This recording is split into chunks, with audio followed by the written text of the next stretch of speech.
la siguiente ponencia. La siguiente ponencia es de Alberto Ortega, que nos va a hablar sobre la estrategia digital del departamento ALM. La verdad es que la presentación que se ha trabajado está muy bien y toca unos muy buenos principios y nos hace pensar a todos.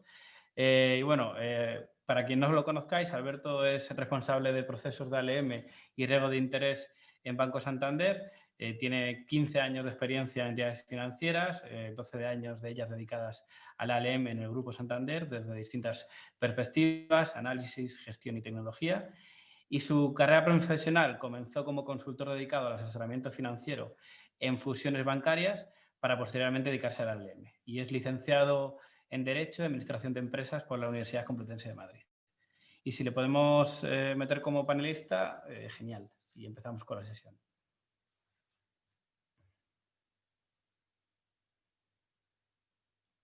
Hola, Alberto.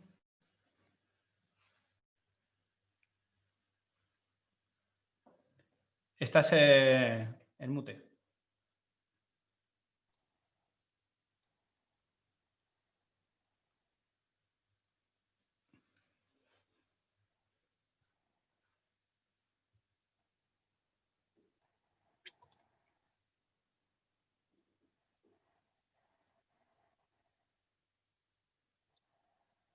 Buenos días, ¿me escucháis? Buenas tardes.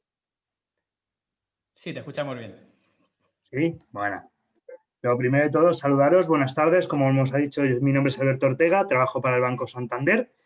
Y bueno, esta charla tiene un doble origen. En primer lugar, y con mis más sinceros agradecimientos, gracias al equipo de tecnología del Banco Santander, la parte de ALM, porque desde hace aproximadamente 2 años iniciamos una aventura, 2-3 años, no recuerdo ya bien, iniciamos una aventura que es la estrategia digital enfocada a nuestro ALM, y ahí he aprendido, he cogido todos los conocimientos que os quería transmitir hoy para que cuando vosotros iniciéis, si no habéis iniciado ya una andadura digital, pues podéis aprovecharos y no tengáis los problemas que tuvimos nosotros inicialmente. Por otro lado, esta charla también tiene su origen en Olmo, en la gente de Mirai, que me retaron a hacer una charla un poco diferente, ¿no? Algo que se separara un poco del pesimismo que ha generado toda esta situación de la pandemia, que fuera un poco más forward-looking, más mirando al futuro y dando, pues como soy yo, un enfoque más positivo. En este aspecto, vamos a empezar hablando de la digitalización bancaria y el dato como activo financiero. Especialmente hincapié quiero hacer en estos 2 puntos porque van a ser la base de todo lo que vamos a desarrollar a continuación. Posteriormente vamos a hablar de 3 vías que influencian la digitalización del ALM, que es lo que acelera o lo que retrasa nuestro proyecto o nuestro intento de digitalizar nuestra función. Luego voy a centrarme en la que es exactamente la que tiene más valor para nosotros, que es la digitalización de nuestros propios procesos internos, sin intención de minusvalorar las demás, pero separándonos de toda la digitalización relacionada con cliente, de toda la digitalización relacionada con sistemas accesorios, simplemente con un foco en nuestros propios procesos para determinar cuándo, cómo y en qué circunstancias debemos acometer un proceso de digitalización. Por último, establecer las conclusiones de cómo la digitalización afecta a nuestra función. Una vez más, repetiros que aquí no hay en ningún caso verdades absolutas. Son lecciones aprendidas que seguramente cada uno de vosotros con vuestra experiencia particular puede matizar. Es evidente la digitalización bancaria. Hemos oído hablar de ella desde hace el último lustro, probablemente. Al final, la digitalización bancaria tiene un objetivo muy simple, que es hacer que el cliente tenga una vida más fácil y productiva. Y, aparte, aprovechar este trayecto para monetizar aquellos servicios que tengan valor. Las tendencias de digitalización en el sector son seguidas, por ejemplo, por el Banco de España. El Banco de España, en su informe de mayo de 2020, con datos del cierre de 2019, mostraba un alto grado de digitalización en las entidades financieras, sobre todo orientada más a los clientes que a los procesos internos. Es importante, para todos ha sido importante el crecer por la vía de la digitalización de clientes. Ha sido una clave dentro de la pandemia, pero es muy importante tener en cuenta que si crecemos de demasiado rápido en la digitalización de clientes y no cuidamos los procesos internos, podemos llegar a un evento de disrupción en la que no seamos capaces de procesar la información para dar el servicio que tenemos que dar. La digitalización ya la anticipó Bill Gates en el 94, cuando habló de que no necesitamos más a los bancos, pero sí necesitamos al sistema financiero, a la actividad de banca. Reformuló un poco más benevolentemente esta afirmación en 2015. En el 94 lo que motivó esta afirmación fue el origen de la digitalización. Aunque a algunos ya nos queda un poco lejano, en ese momento comenzó el auge de los cajeros y de los TPVs. Una vez más, las Big Tech, por la vía de los medios de pago, ya veían las debilidades de la banca tradicional. En 2015, donde el pago móvil empezó a expandirse de una manera bastante invasiva, volvió a retomar esta afirmación.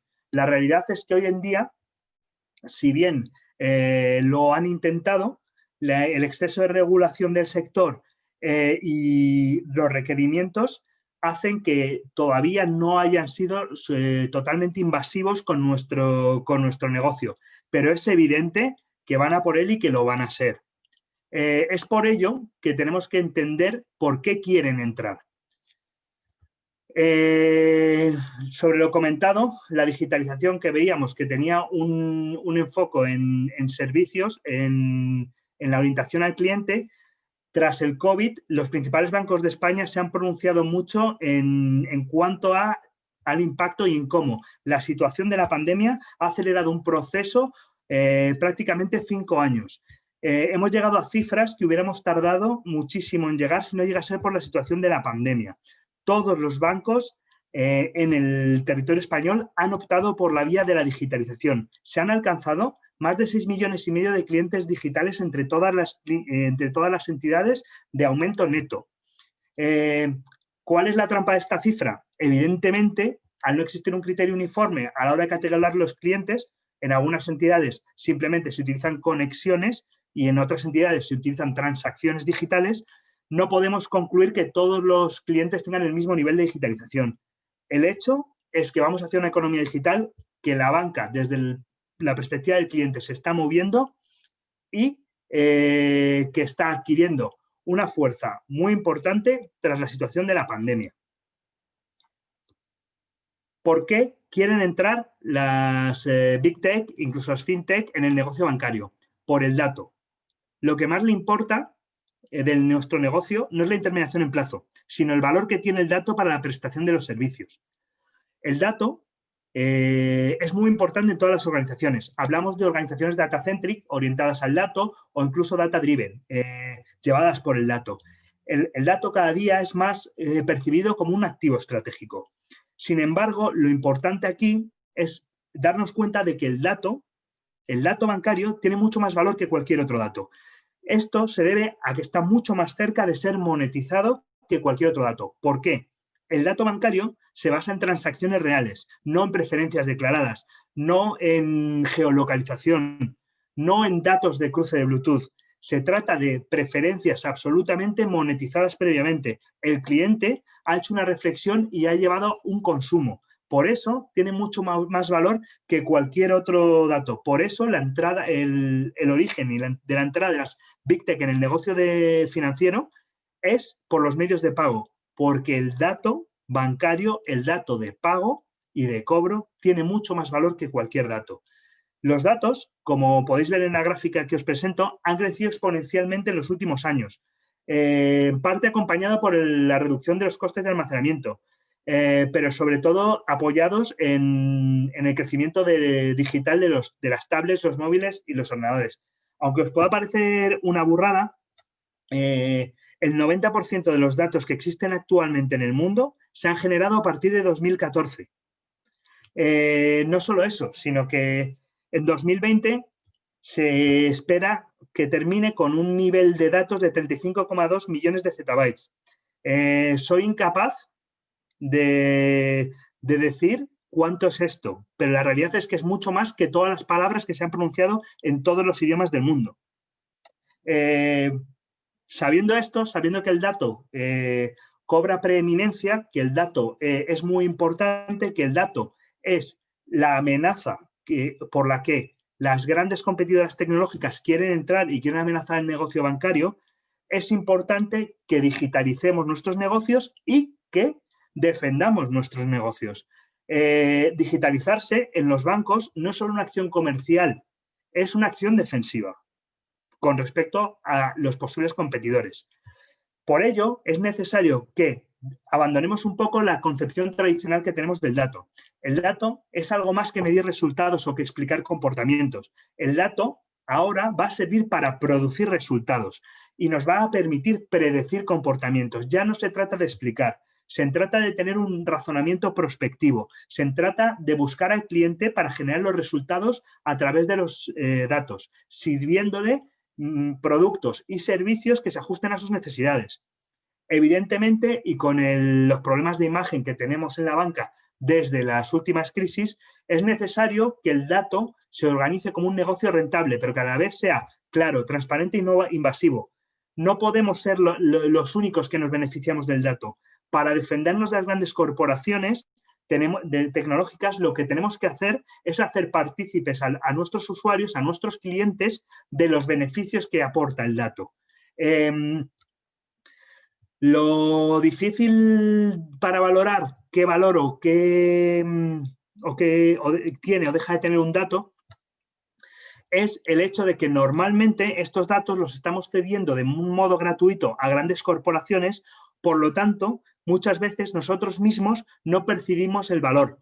La realidad es que aunque nosotros no percibamos el valor, cada dato que cedemos, y especialmente los bancarios, los vinculados con nuestras transacciones, son muy rentables para todos aquellos que los saben explotar.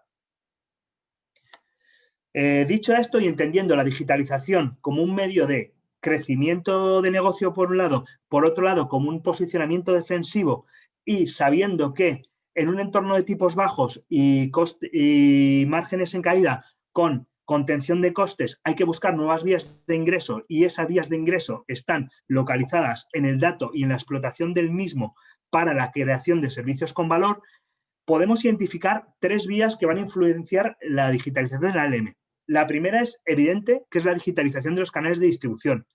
En función de cómo se van digitalizando los canales de distribución, cambia nuestra relación con el cliente, cambia nuestro perfil del balance, cambia la forma y la velocidad en la que los activos y pasivos entran o salen de nuestro perímetro. Es por ello que la digitalización va a ser una de las principales fuerzas que nos va a impulsar a digitalizarnos como función. También es relevante la digitalización de procesos internos. Y aquí hay que distinguir 2 puntos. Por un lado, tenemos que distinguir nuestra propia digitalización como proceso interno. Al final, todos los procesos para el cálculo y explotación de información están vinculados a procesos internos. Pero además, estos procesos propios se nutren de otros procesos internos que van a ser también digitalizados. Luego es importante entender la forma en que en su conjunto los procesos internos del banco se van digitalizando, porque esa estrategia digital ha de ser integrada. De no ser integrada, como hemos comentado en el caso de los clientes, si clientes y procesos, si la digitalización de canales y la digitalización de procesos internos tiene ritmos muy distintos, o incluso hay ritmos muy distintos entre la digitalización de los distintos procesos internos de un banco, corremos un riesgo de disrupción, corremos un riesgo no tanto de no disponer de la información como de no poder interpretarla correctamente. Y eso nos puede llevar a tomar decisiones de gestión erróneas. Es por eso que es importante considerar en un ecosistema digital la forma en que todos los sistemas y todos los procesos de una entidad financiera se van digitalizando. Y por otra parte, como un ensayo teórico, vamos a hablar de la digitalización del análisis y la gestión. La digitalización en el análisis sí tiene una aplicación muy directa y muy clara que creo que todos vamos a entender. Sin embargo, en la gestión actualmente todo lo que vamos a exponer se trata simplemente de planteamientos teóricos y que únicamente han tenido algo de aplicación en actividades alegales como es el caso del peer-to-peer lending. Como hablábamos, los canales de distribución son una de las principales vías de digitalización de la ALM. Básicamente, la velocidad es una de las características, pero nunca debe ser la determinante. Lo primero que va a ocurrir es que es es que este canal digital nos va a llevar a un cambio de modelo de negocio. El banco va a dejar de ser un banco de productos para pasar a ser un banco de productos y servicios. ¿Qué quiere decir esto? Al final nos vamos a encontrar con unas situaciones de concentración, con unas tasas de interés negativas durante mucho tiempo, con unos márgenes en caída y con una competencia por parte de nuevos actores. Esto va a llevar a que el producto tienda a unos precios muy bajos y muy homogéneos en la industria. Por lo tanto, va a ser por la vía del servicio, por la vía de la particularización de las condiciones y de la relación con el cliente, donde se puede extraer valor, porque los precios van a tender a la baja y van a tender a ser homogéneos en toda la industria. Los servicios van a ser claves para generar resultados. Y, como hemos comentado antes, y por eso era importante la explicación sobre el dato, van a ser construidos desde el dato. Los nuevos productos y servicios van a afectar al comportamiento de nuestros clientes. No solo por el modelo de negocio se va a reestructurar nuestra estructura de balance, sino que además vamos a influir en el comportamiento de los clientes, incidiendo en cosas tan relevantes como su vinculación y su transaccionalidad. Eso va a ser clave, por ejemplo, para el desarrollo de modelos de cuentas sin vencimiento que realmente reflejen el comportamiento de nuestros clientes. La propuesta de valor no se trata de construir 1000 productos o un universo, un catálogo de productos infinito para responder a distintos clientes, sino más bien está en reducir este número de productos a un conjunto homogéneo y personalizar estos productos mediante servicios, personalizar mediante la relación que podemos tener con el cliente. Esa es la cadena por la que se va a generar valor.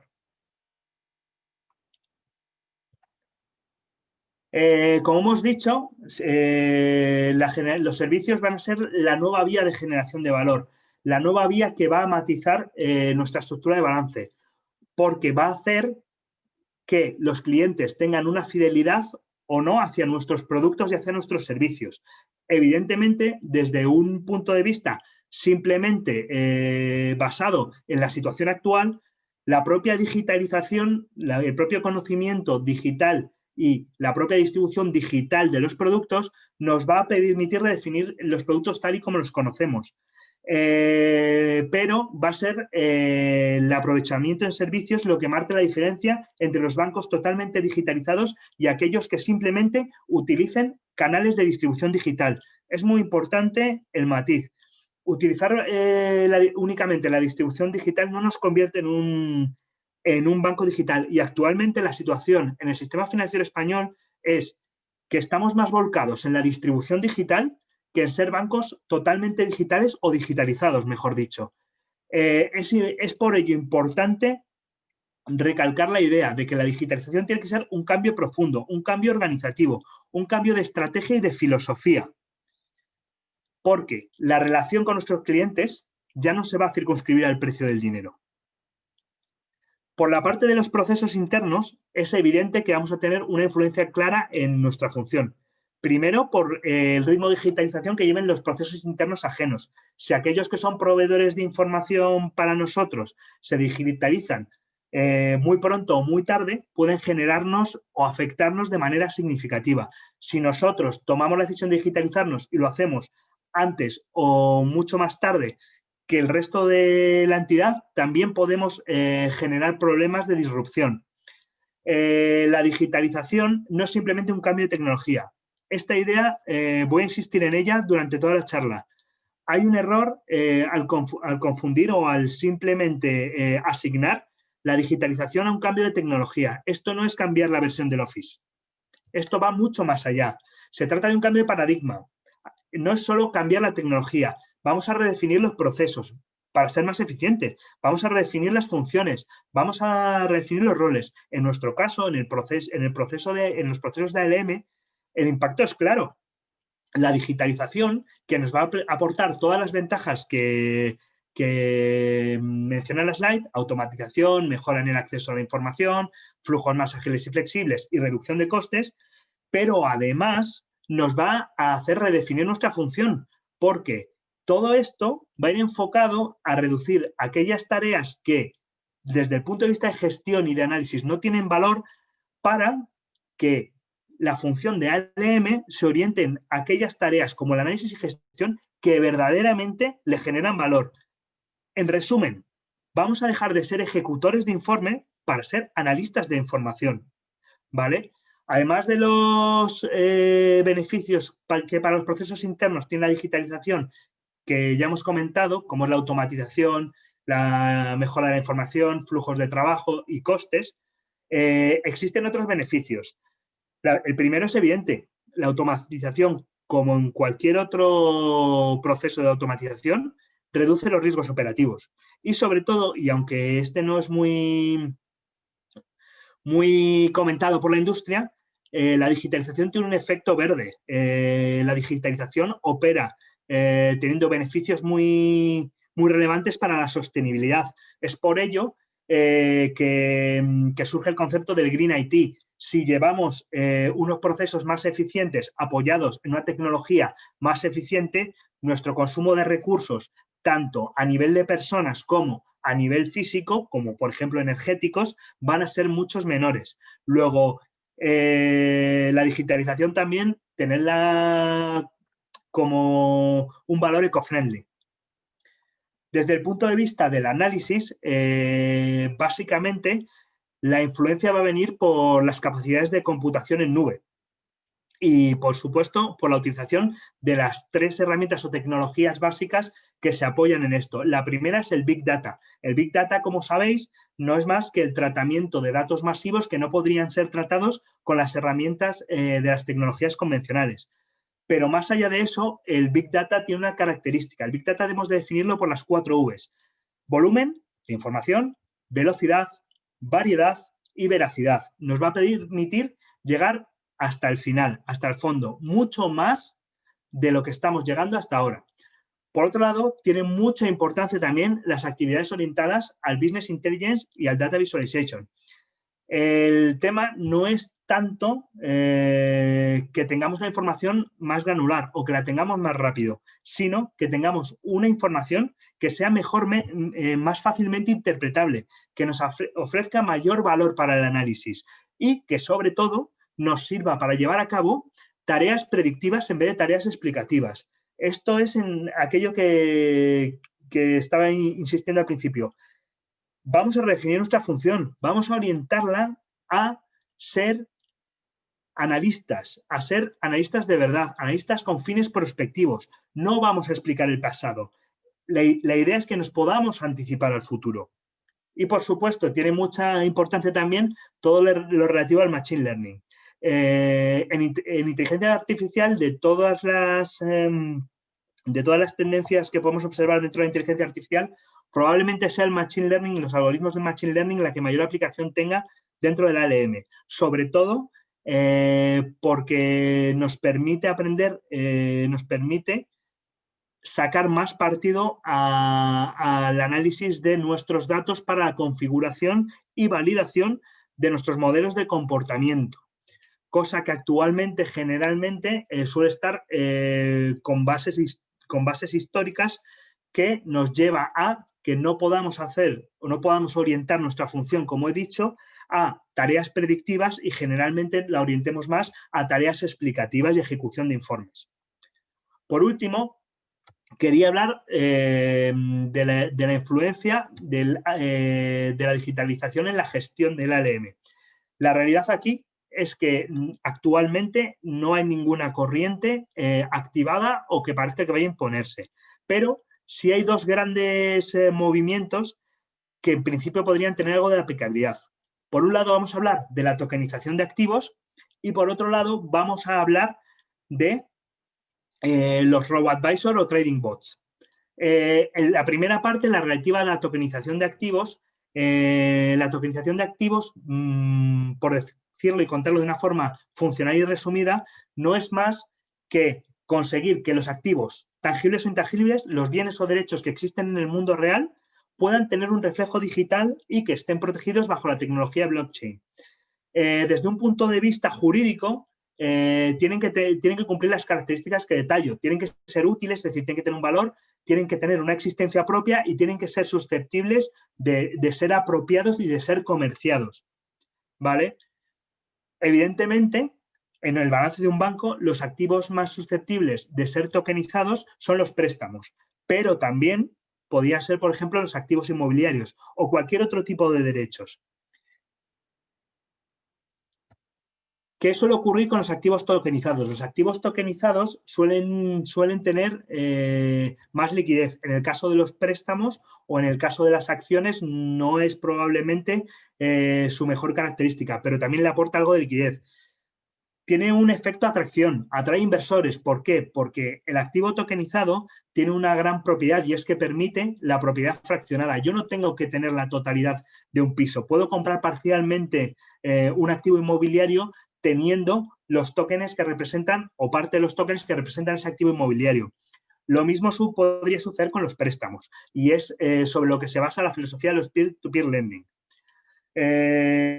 Como veis, hablo mucho del peer-to-peer lending. La tokenización de activos financieros se ha dado en acciones, pero sobre todo se ha dado en préstamos. Han aparecido una serie de plataformas colaborativas orientadas a dar los préstamos entre particulares, que a lo que se han dedicado es a poner en contacto el ahorro con aquellas personas que necesitaban financiación. Se han utilizado las tecnologías blockchain para valorar el riesgo de estos préstamos, se ha categorizado por riesgo estos préstamos, se han tokenizado dividiéndolos en fracciones que han sido más atractivas para los inversores y aquellos inversores que tenían apetito por este tipo de riesgos han invertido en préstamos. Esto evidentemente tendría aplicaciones en la banca. ¿Cuáles son los inconvenientes? Actualmente el peer-to-peer lending se mueve en la legalidad. Con los temas de regulación que hay en todos los bancos, evidentemente no podemos girar hacia un tema que actualmente es alegal. No solo por la legalidad. Al final hay inversores, hay clientes detrás. Al tener nosotros una base de clientes podríamos incurrir en algunos problemas de riesgo moral. Pero evidentemente, como tecnología, la tokenización de préstamos puede tener aplicaciones muy prácticas para la movilización de balances. Por un lado, para la movilización de activos no productivos, lo cual daría mucha más transparencia a la venta de activos no productivos y a los precios de los mismos. Por otro lado, a la de activos permitiría la movilización del balance de los activos productivos, de los préstamos, bien facilitando los procesos de titulización o cualquier otro proceso que esté colateralizado con préstamos, o bien movilizando el balance mediante el ofrecimiento, siempre y cuando el marco legal lo permita y los clientes lo soliciten, de la posibilidad de acceder como inversión a los activos productivos.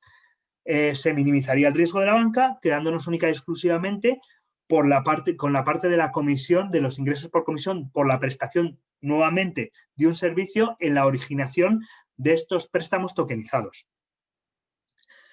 Actualmente, y quitando la aplicación en el peer-to-peer lending, la aplicación de la tokenización de préstamos en el sector financiero no está puesta en marcha. No es algo que vaya a ocurrir en un breve plazo de tiempo, pero sí es un caso que tiene aplicabilidad práctica. Por otro lado, quería hablar de otra posible aplicación de la gestión, que son los trading bots y los robo-advisors.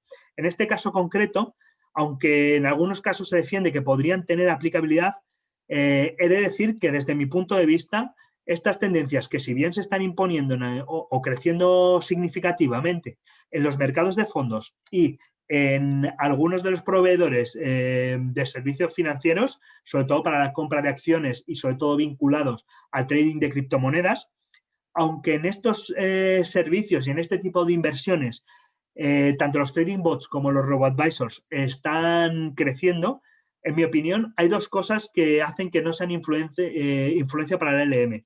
La primera es su falta de aplicabilidad. No veo que un banco pueda delegar sus decisiones de cartera en un ejecutor automático y mucho menos que se deje aconsejar por un robot. Y en segundo lugar, más allá de la propia aplicabilidad práctica, viene el hecho de que tanto los robo-advisors como los trading bots no son inteligencia artificial y, por tanto, yo no incluso los dejaría fuera del concepto de digitalización. ¿Por qué? En cualquiera de los dos casos, en un caso mediante la ejecución de acciones programadas y en el otro caso mediante la generación de consejos o estrategias de inversión en función de los datos, lo que les damos es unas reglas predefinidas para que se lleven a cabo unas determinadas acciones. Esto no es digitalización, es una simple automatización. Por lo tanto, yo ni siquiera lo considero, aunque estén imponiéndose, una tendencia digital. Lo más cerca que tiene este concepto de una aplicabilidad en nuestro ámbito es lo que están haciendo muchos vendors en la industria del ALM, en los motores de cálculo, de incorporar funcionalidades relativas a la autocobertura. Sin entrar en detalle por tiempo, prácticamente o una gran parte de los vendors de ALM que existen actualmente en el mercado ofrecen en sus aplicaciones, sobre todo en las más digitalizadas, la opción de un análisis o un robo-advisor relativo a coberturas automáticas, explicándonos qué posiciones, qué tipo de productos deberíamos contratar y a qué plazos para conseguir unas coberturas que adapten nuestro perfil de riesgo actual a nuestro perfil de riesgo deseado. Una vez más, vuelve a ser un conjunto de reglas. Esto no es más que un análisis what if. Para mí no es una tendencia que vaya a influir en la digitalización. Y ahora vamos a llegar a lo que para mí es la parte importante de esta presentación, que es la estrategia digital en los procesos de ALM. ¿Vale? Básicamente, cómo, cuándo, por qué y a qué precio me voy a digitalizar. Es muy fácil simplemente seguir la tendencia del mercado, seguir la tendencia de, oye, vamos a digitalizar todo, pero ¿es realmente necesario digitalizar todo rápido? En mi opinión, no. Por lo tanto, creo que para definir una correcta estrategia digital tenemos que poner en contexto distintas preguntas, ¿vale? No nos tenemos que digitalizar a todas costas, nos tenemos que digitalizar bien, ¿vale? Tenemos que plantearnos 4 cuestiones. ¿Cuándo hay que iniciar el proceso? El momento es clave. No todos los momentos buenos son buenos para la digitalización. Como hemos visto en el caso de los medios de producción o de distribución, mejor dicho, la pandemia ha sido un detonante, ha sido un catalizador para la digitalización. Igualmente nosotros, por la conjunción de factores internos y externos, podemos encontrar catalizadores para nuestra digitalización que determinen cuál es el momento apropiado. En este caso, ya profundizaremos en ello, pero yo quería incidir en un concepto que es el de obsolescencia funcional. La obsolescencia funcional va a ser uno de los detonantes o de los catalizadores para determinar cuándo, como departamento de ALM, debemos digitalizar nuestros procesos internos. La segunda pregunta es ¿cómo lo hago? Por mi parte, aquí quiero rebatir, no es tanto ponerme en contra, ¿no? Pero matizar mucho la insistencia que viene por todos los vendors digitales de hacer todo tipo de producción relacionada con el mundo digital mediante metodologías Agile. Voy a poner un ejemplo de por qué no siempre es necesario y qué tipo de metodología Agile o tradicional hemos de usar para digitalizar nuestros procesos internos. No confundamos que hay una confusión muy extendida en el mercado, lo Agile con lo digital. No todo lo digital tiene por qué ser o implantarse de una forma Agile, ni todo lo Agile tiene por qué ser digital. ¿Cuánto me va a aportar? Evidentemente es relevante el análisis coste-beneficio. Si no sale el business plan, aunque tengamos una respuesta clara para el resto de preguntas, no vamos a poder digitalizarnos. Evidentemente, la cuenta de resultados manda actualmente en todos los departamentos de un banco. Vamos a estar constreñidos por unas restricciones presupuestarias, pero también vamos a generar valor con el proceso de digitalización, porque la digitalización puede reducir los costes, especialmente mediante la transformación de los costes fijos de infraestructura en costes variables. Y lo segundo es que buscamos con este proceso. Iniciar un proceso sin tener una idea de a dónde quiero llegar, evidentemente, siempre es un error. La siguiente reflexión que quería compartir con vosotros es de dónde tiene que venir la reflexión de la digitalización. La digitalización, aunque hayamos hablado de tecnologías, aunque hablemos de capacidades de computación, de volumen de datos, de muchos conceptos relacionados con tecnología, es y debe ser una reflexión funcional. La tecnología no es el fin, es el medio para digitalizarnos. Es muy importante la instalación o el tener nuevas tecnologías no me hace digital, ¿vale? Es darle las funcionalidades específicas que requerimos como usuarios de ALM, el aprovechar estos medios para mejorar la interpretabilidad de la información, lo que nos va a hacer ser verdaderamente digitales. Vuelvo a insistir con la idea que he dicho al principio. Volumen, velocidad y tecnología no son símiles de digitalización, no representan un proceso de digitalización. Son causas, son consecuencias, pero en ningún caso deben motivar nuestra digitalización. Como os he dicho, la primera pregunta es cuándo hemos de iniciar nuestro proceso de digitalización. En este caso, debemos atender a factores tanto internos como del entorno. El entorno presiona, evidentemente, el grado de digitalización de una economía, la entrada de nuevos competidores digitales, el cambio de las preferencias en los consumidores y un entorno de tipos bajos que nos haga buscar soluciones más eficientes para la reducción de costes.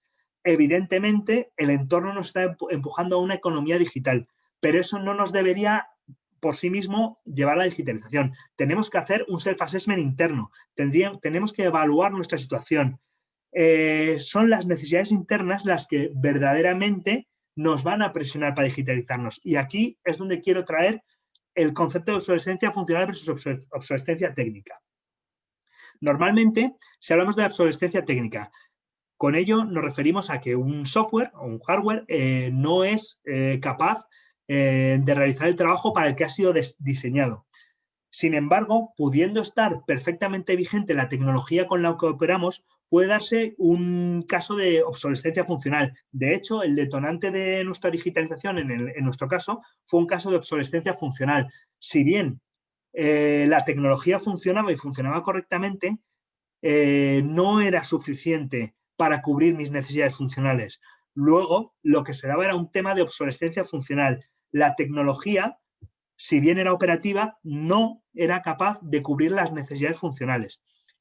Evidentemente, la digitalización de otros procesos internos que incrementen el volumen de datos, que nos den más información, que necesiten de dar soporte a digitalización comercial, también van a determinar el momento. Pero en nuestro caso, atendiendo a nuestro propio entorno, debemos centrarnos en cuándo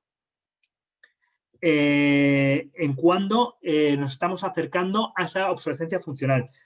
Y sí, esta es una de las lecciones aprendidas. ¿Podemos anticiparnos a esta obsolescencia funcional en el tiempo? Hacedlo.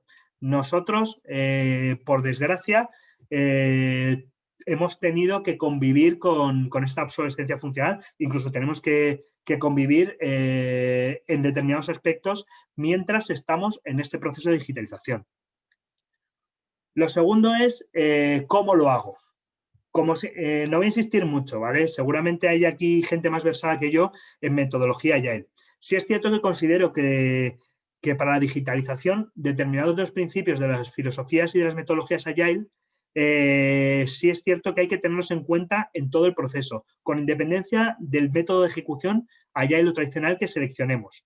Sí es cierto que en digitalización tenemos que buscar proyectos iterativos, ágiles y escalables.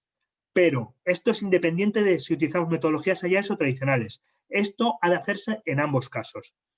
Lo que realmente va a determinar si tenemos que optar por metodologías agile o por metodologías tradicionales es el grado de incertidumbre. Sí es cierto que como parte de la tendencia agile, los procesos de digitalización se suelen trocear en aspectos más pequeños, ¿vale? Para que sean más fácilmente manejables y digeribles. Pero eso no quiere decir que la ejecución de estos aspectos más pequeños y digeribles ha de ser en cualquier caso con metodología Agile. En los casos en los que hay incertidumbre, por ejemplo, reevaluación de un modelo de cuentas sin vencimiento, donde con un modelo de negocio digital no podemos apoyarnos en datos con suficiente profundidad histórica como veníamos haciendo anteriormente, evidentemente eso es muy susceptible de ejecutarse mediante una metodología Agile. ¿Por qué? Porque va a requerir de iteración, porque va a requerir de agilidad y va a requerir de escalabilidad en función de cómo va creciendo la complejidad. Sin embargo, sobre todo en aquellos sitios que tradicionalmente hemos trabajado con Data Warehouse o tenemos modelos de datos robustos, un proyecto de datos no tiene por qué ser susceptible de hacerse mediante una metodología Agile por el hecho de que el dato es cierto. El alcance está muy definido. Podemos tener ciertas iteraciones o variabilidades para enriquecer funcionalmente lo que teníamos versus lo que vamos a tener. Pero la realidad es que esa ejecución no debería responder a criterios Agile. Lo digo porque con todo esto hay mucha venta de humo, ¿vale? Siento ser tan crítico, sobre todo a los que os afecta más, y tenemos que ser críticos nosotros mismos para no vernos metido en entregables pequeños de productos sin valor. Por otro lado, tenemos que hacer o tenemos que dar la respuesta a cuánto me va a aportar la digitalización. Para ello tenemos que distinguir entre el coste y el valor percibido. Evidentemente, nuestra estrategia va a ser minimizar el coste para maximizar el valor percibido. ¿Cómo minimizamos el coste? Bueno, aquí hay una buena noticia. Simplemente por la migración a tecnologías digitales vamos a minimizar el coste. Pero esto no es suficiente. ¿Qué quiero decir con esto? A igualdad de capacidad, la tecnología digital es mucho más barata, simplemente por la migración de costes fijos a costes variables. Dejamos de tener capacidad instalada para ser arrendatarios de capacidad. Incluso podemos disponer de mayor capacidad de la que teníamos en su momento, incurriendo en menos costes. Evidentemente, esto depende de un análisis correcto de nuestras capacidades, de nuestras necesidades de procesamiento y de la elaboración de un business plan. Pero sí es cierto que el movimiento de antiguas tecnologías a nuevas tecnologías, por regla general, va a suponer un ahorro de costes. Ahora bien, para maximizar ese ahorro de costes, no basta simplemente con apoyarse en la tecnología, ¿vale? Hay que hacer una labor de asesoramiento, hay que hacer una labor de crítica, hay que hacer una labor de redefinición de procesos y funciones para optimizar la utilización de los recursos. Por la parte del valor percibido, es evidente, como he insistido, que las nuevas tecnologías nos van a dar velocidad y variedad, volumen, granularidad. Para mí esto no es valor. No es valor en tanto en cuanto no me dé mejor interpretabilidad de la información, no me permita tomar mejores decisiones. El hecho de tener la información más rápido o con mayor nivel de detalle, desde mi punto de vista, no aporta suficiente como para acometer un proceso de digitalización. Tenemos que ir más allá. Si acometemos un proceso de digitalización, tiene que ir encaminado a que podamos reducir los costes que tenemos actualmente asociados y, por otro lado, que podamos tener una mayor interpretabilidad de la información, que es la forma en que desde el análisis y la gestión podemos generar valor para la función. En este caso, el coste también va a tener una incidencia en el cuándo. ¿Por qué? Todos aquellos que tengamos licencias o tengan licencias a largos plazos, todos aquellos que tengan una capacidad instalada con una vida útil muy alta, tienen que incluir este tipo de costes en su business plan. Luego, cuanto más altos sean estos costes, más difícil va a ser que nuestro business plan sea rentable, y hasta que no mitiguemos estos costes nos va a costar tener el presupuesto para acometer la digitalización. Por lo tanto, la restricción presupuestaria nos va a limitar también en el proceso de digitalización. También hay que entender que aunque hablamos de que puede haber procesos de disrupción por digitalizarnos a distintos niveles, sí es cierto que al ser la digitalización escalable, sí se puede intentar hacer digitalizaciones parciales. Pero una vez más, eso viene de un claro autoanálisis, de un self-assessment y de una propuesta clara para redefinir la función que nos puede permitir, por ejemplo, digitalizar o llevar a nuevas tecnologías determinadas partes de nuestro ecosistema tecnológico ALM, como pueden ser motores de cálculo o los datos, para aprovechar las nuevas tecnologías y hacer el resto de construcciones en momentos ulteriores en el tiempo. ¿Qué busco en el proceso? Pues al final lo que busco en el proceso es el concepto de sofisticación positiva. Generalmente la sofisticación se identifica con complejidad. Esa es la visión negativa de la sofisticación. En realidad tenemos que pensar de la sofisticación como otra manera. La sofisticación al final es estilo, es tener mejor información. La sofisticación pasa porque mediante cosas más simples podamos acceder a un refinamiento, al buen gusto, a la sabiduría, a la sutileza, a todos aquellos elementos que son los que describen la sofisticación positiva. Básicamente hay una vuelta a los orígenes, cosas más simples pero con más valor, mayor interpretabilidad de los datos, mayor agilidad y flexibilidad tanto a la hora de procesar como a la hora de mostrar la información y todo esto confluyendo en la toma de mejores decisiones. Esto hace que la estrategia digital vaya a tener tres tendencias o tres características. La primera es la externalización. Esto aplica tanto al software como a los procesos y las funciones, ¿vale? Nos vamos a quedar o nos vamos a centrar en aquellos procesos y funciones que a nosotros nos generen valor, externalizando todo lo demás. Aquello que pueda ser llevado a cabo más eficientemente, bien por un proveedor tecnológico, bien por otro tipo de procesos, va a ser ejecutado por ellos y no va a ser ejecutado por un departamento de ALM. Por ello nosotros nos vamos a centrar en los procesos con valor, que son los orientados al análisis de datos. Continuando con esto, enlaza con el cambio de análisis. Va a ser un enfoque en un análisis mucho más prospectivo. Tenemos que abandonar la tendencia a ser elaboradores de informes. En realidad no nos pagan ni nos dedicamos a ejecutar informes. Otra cosa es que por el volumen de trabajo, por el incremento de información, por la presión regulatoria, en muchos casos y contra nuestra voluntad nos hemos convertido en ejecutores de informes. Ese rol ha de desaparecer. Nosotros no vamos a ejecutar informes, vamos a ser analizadores de información. Vamos a intentar dar propuestas de valor para la gestión. Y otro de los conceptos que va a traer la digitalización departamental va a ser la mejora continua, ¿vale? En este caso, y citando a Edward Alorius Murphy Jr., el hombre por el cual se han creado las famosas leyes de Murphy, todo lo que no mejora, empeora. Por lo tanto, la digitalización solo tiene sentido en un proceso de mejora continua, ¿vale? Esto va a ocurrir tanto por los proveedores externos como para los proveedores internos.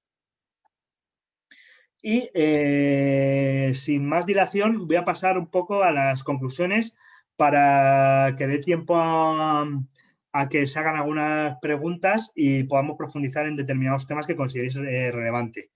La primera es que la digitalización nos tiene que llevar a una externalización y reducción de costes.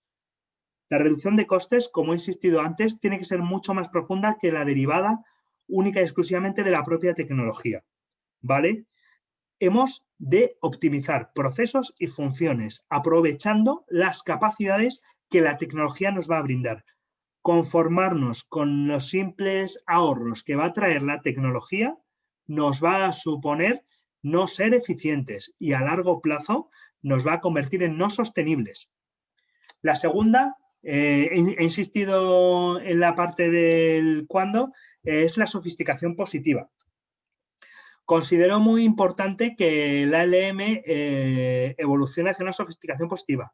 Actualmente lo que estamos haciendo es incluir distintas capas de complejidad para intentar tratar de dar una mayor visibilidad, un mejor tratamiento a determinados comportamientos o a determinados productos de nuestro balance.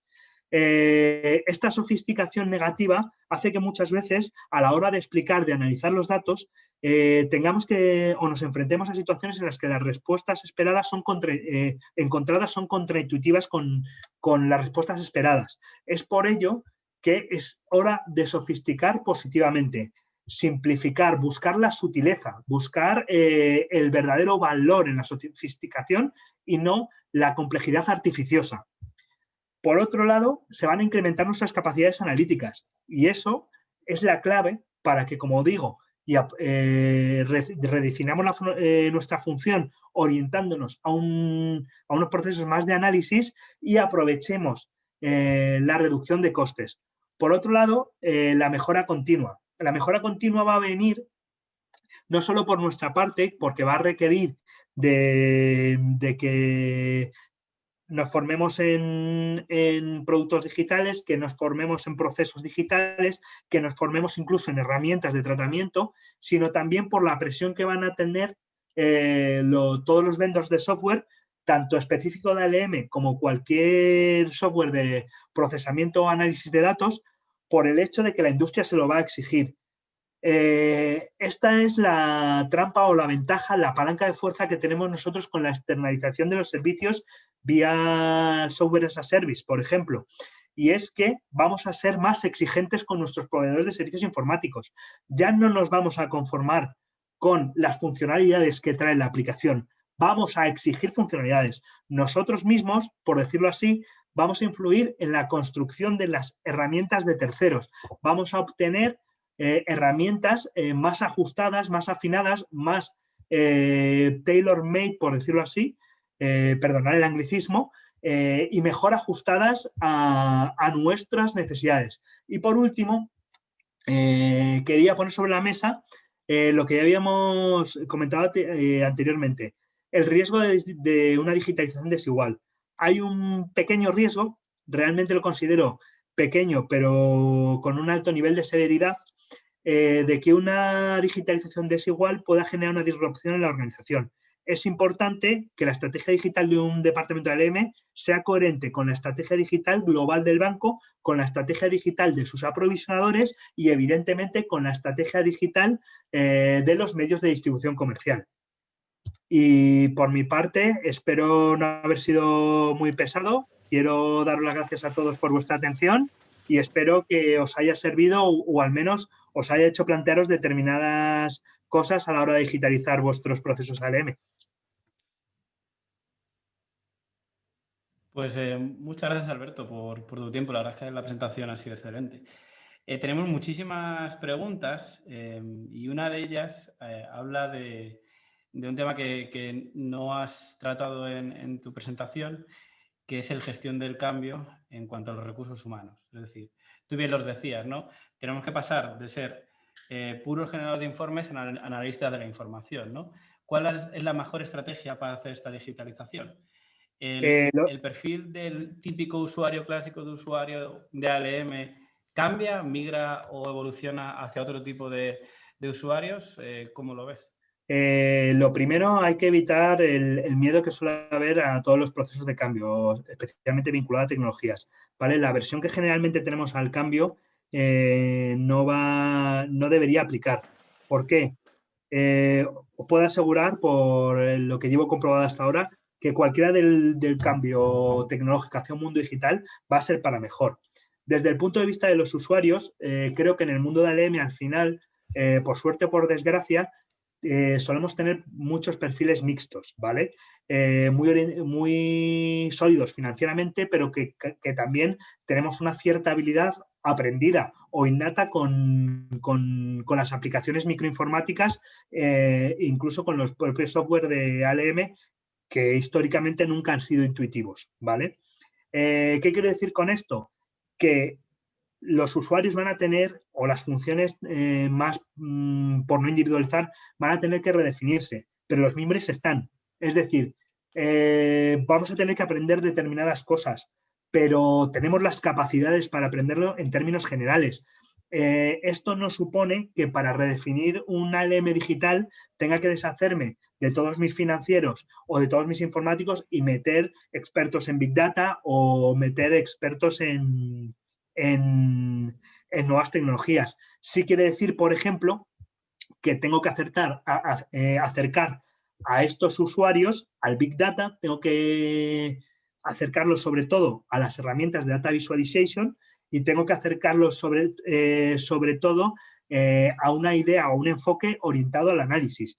Pero ninguno de estos perfiles sobra y en ningún caso, o en la mayoría de los casos, no se van a encontrar limitados por sus conocimientos aprendidos hasta ahora.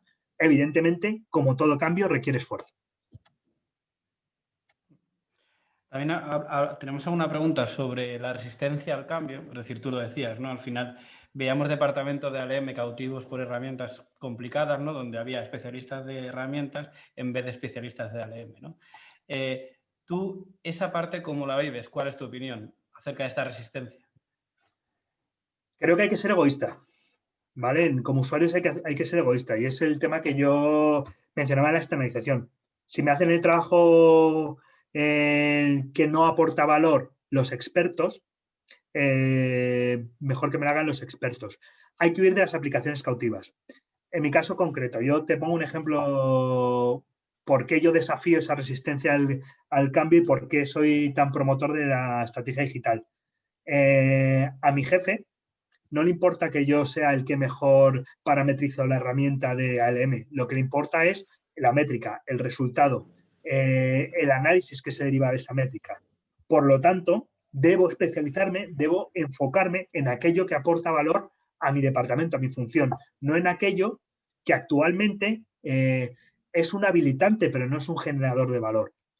Esa es mi visión. Debemos huir de aplicaciones cautivas. También he de decir que nosotros hemos hecho, y no voy a dar ningún dato porque no puede ser, un análisis muy exhaustivo de todos los vendors del mercado y actualmente todos aquellos que están en nuevas tecnologías y todos aquellos que están orientados a estrategia digital, este concepto de cliente cautivo lo están abandonando. Se ve, no quiere decir que lo podamos hacer recurrentemente, muchas más posibilidades de cambiar de herramienta a corto plazo. Si no te gusta una, elegir otra. Se ven muchas más oportunidades, por eso los vendors están mucho más activos y mucho más orientados a hacer un servicio que aporte valor que anteriormente. Yo ya no veo los contratos de 20 años para conseguir un descuento en la licencia. Veo plazos más cortos en la relación y relaciones fiduciarias que pueden llevar a que la renovación de estos acuerdos alcance esos horizontes temporales. Pero yo ya no veo proveedores de información o de servicios de información asociados a la información que duren 20 años, como ha pasado en la industria. Luego tenemos uno que nos habla de la tendencia de mercado, es acumular datos, y los financieros, como bien dices, son con gran relevancia. ¿Crees que hoy en día se está haciendo una explotación sustancial de los mismos? ¿Y en qué está mejorando el negocio? No, nada. O sea, entonces, yo soy un total descreído de cómo se está aplicando la inteligencia del dato en procesos internos de ALM, ¿vale? En otros ámbitos como CRM dependerá de cada entidad, ¿vale? Pero en procesos internos de ALM, a día de hoy, estamos acumulando capacidades técnicas, estamos acumulando datos, pero no, en realidad no hacemos una mejor explotación que hacíamos hace 5 años, 7 años, en términos generales, salvo en aquellos términos que en la explotación se requiera para cumplir con algún requerimiento regulatorio. Luego, como valor para la gestión, actualmente no estoy viendo, salvo que alguien me demuestre lo contrario, seguramente hay alguna entidad que tenga un caso de éxito, que este síndrome de Diógenes digital esté llevando a un mejor uso de los datos para la información. Sí, bueno, y hablando de síndrome de Diógenes, ¿tiene sentido acumular tanto histórico cuando los hábitos están cambiando a gran velocidad? Es decir, ¿sería relevante al final el histórico de hace 5 años para movilizar tus cuentas sin vencimiento ahora mismo? ¿O No tengo una respuesta clara. La realidad es que tendría que, en este caso, yo en este caso optaría por el Machine Learning, evidentemente, pero tendríamos que ver qué resultados y qué evidencias arroja este Machine Learning a la hora de configurar estos comportamientos.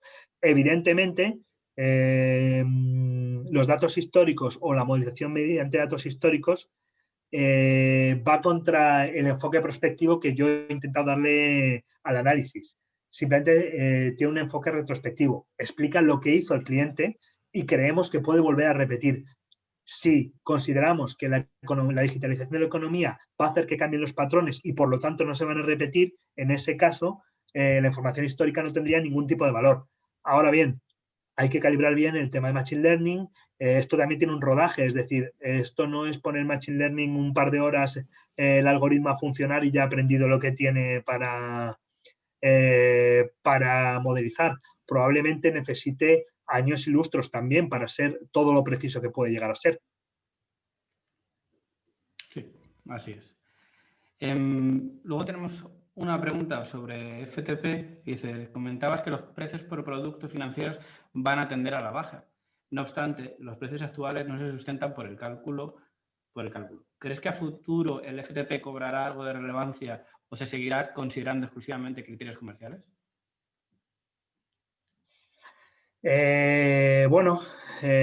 Personalmente creo que el FTP tomará relevancia, pero no creo que esté relacionado con la digitalización. Es decir, la digitalización va a ser un medio para que se desarrolle más todo el tema de FTP si no se basa exclusivamente en criterios comerciales de a cuánto puedo vender el producto.